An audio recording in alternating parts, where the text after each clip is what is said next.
Assam taekwondo martial art and sports এছ'চিয়েশ্যনৰ ৰাজ্যিক প্ৰতিযোগিতাখনি আমাৰ শোণিতপুৰত 15, 16, 17 তাৰিখে আৰম্ভ হ'ব। সেইবাবে আমাৰ যোৰহাট টাইকোৱাণ্ডো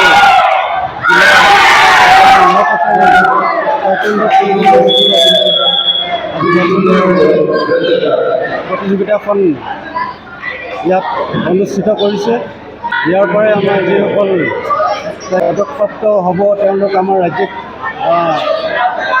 ৰাজ্যিক টাইকোৱাণ্ডো খেলৰ বাবে তেওঁলোক আমি ইয়াত বাছনি কৰা হৈছে। আচলতে ৰাষ্ট্ৰীয় পৰ্যায়তকৈ আন্তঃৰাষ্ট্ৰীয় পৰ্যায়ৰ এটা বাট আমাৰ Assam taekwondo and martial art and sports এছ'চিয়েশ্যনে মুকলি কৰি দিয়ে। আৰু এটা বাৰ্তা দিব বিচাৰিছোঁ, আচলতে আমাৰ আজি যিখন খেল বাছনি হৈছে যোৰহাট জিলাত, ইয়াৰ পৰা আমাৰ শোণিতপুৰৰ পৰা ৰাজ্যিক প্ৰতিযোগিতালৈ যাব, তাৰপৰা তেওঁলোক ৰাষ্ট্ৰীয় প্ৰতিযোগিতালৈ যাব, ৰাষ্ট্ৰীয় প্ৰতিযোগিতাৰ পৰা তেওঁলোক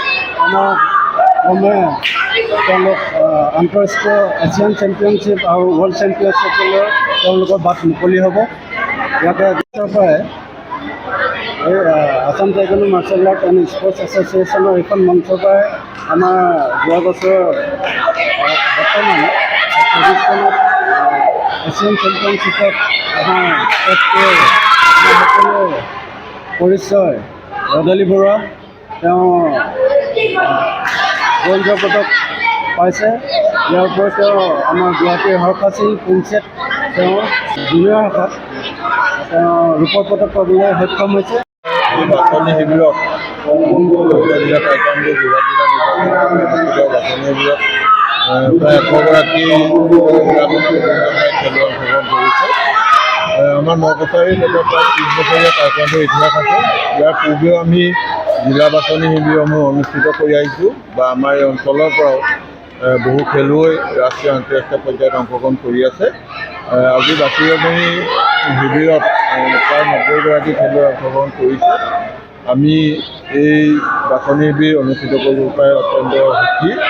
ইয়াৰ যোগেদি আমি অঞ্চলটোত এইটো মাৰ্চিয়েল আৰ্টৰ অথবা টাইকোৱাণ্ডো যিটো বাতাৱৰণ আৰু আমি অধিক সুন্দৰ কৰিব পাৰিম বুলি ভাবিছোঁ। এই খেলবিধৰ লগত শাৰীৰিক মানসিক উৎকৰ্ষৰ ল'ৰা ছোৱালী বা খেলুৱৈসকলৰ শাৰীৰিক মানসিক উৎকৰ্ষ সাধনৰ কথা জড়িত হৈ আছে। আমি এনেধৰণৰ বাছনি শিবিৰ বা প্ৰতিযোগিতাৰ যোগেদি আমি ক্ৰীড়ামূলক এটা পৰিৱেশ এই অঞ্চলটোত সৃষ্টি কৰিব পাৰিম বুলি আশাবাদী। আৰু এই সুযোগটো এই বাছনি শিবিৰ অনুষ্ঠিত কৰিবলৈ আমাক সুবিধা দিয়াৰ বাবে আমি জিলা টাইকোৱাণ্ডো সংঘক ধন্যবাদ জ্ঞাপন কৰিছোঁ। ধন্যবাদ।